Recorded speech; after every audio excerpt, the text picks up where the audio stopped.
And then I got to where I was so addicted to the heroin.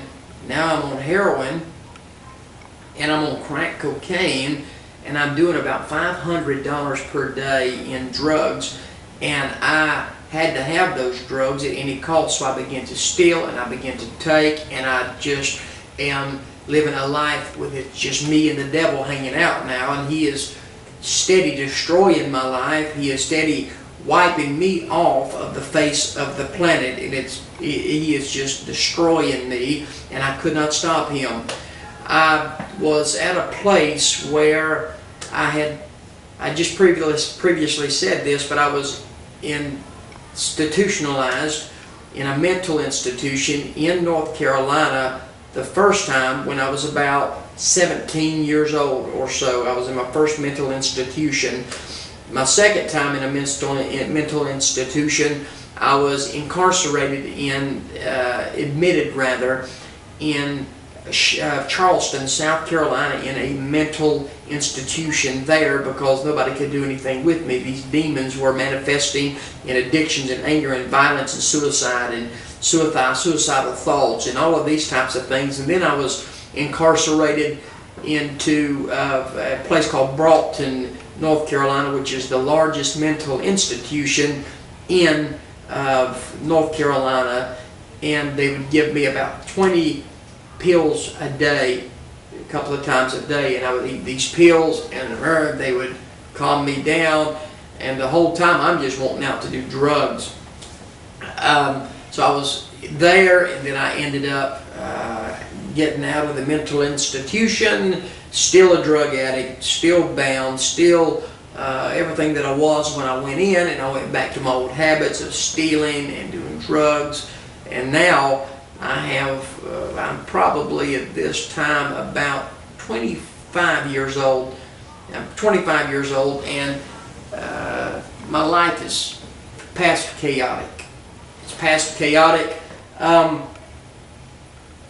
still having to fight on occasions. There was a time that I got stabbed, and when I came into the emergency room, I had, out of my left wrist, I had been stabbed, and I had 2 streams of black blood coming out of my arms, and they were squirting. I was sitting in the back of a truck in the front seat, and the blood was squirting with all the pressure that I could put on with a towel wrapped around it.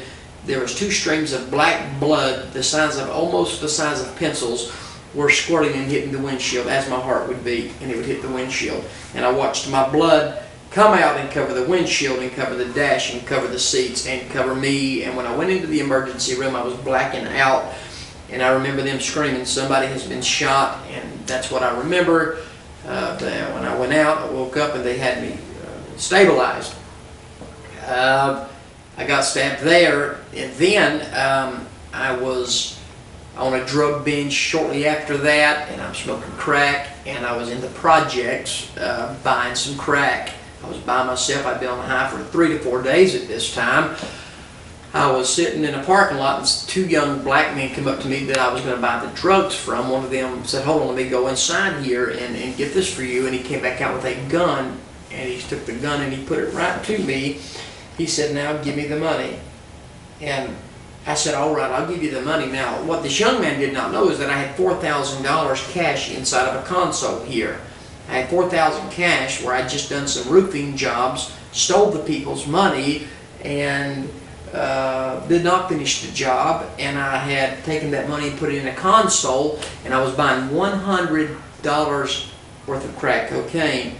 The young man says, "Give me that money," and one of his young friends come up and starts telling him to shoot him.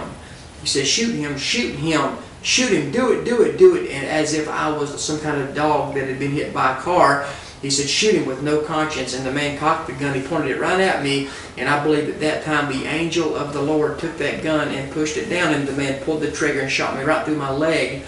And I drove off, not even realizing that I'd been shot. I just panicked. My adrenaline took over, and I took off.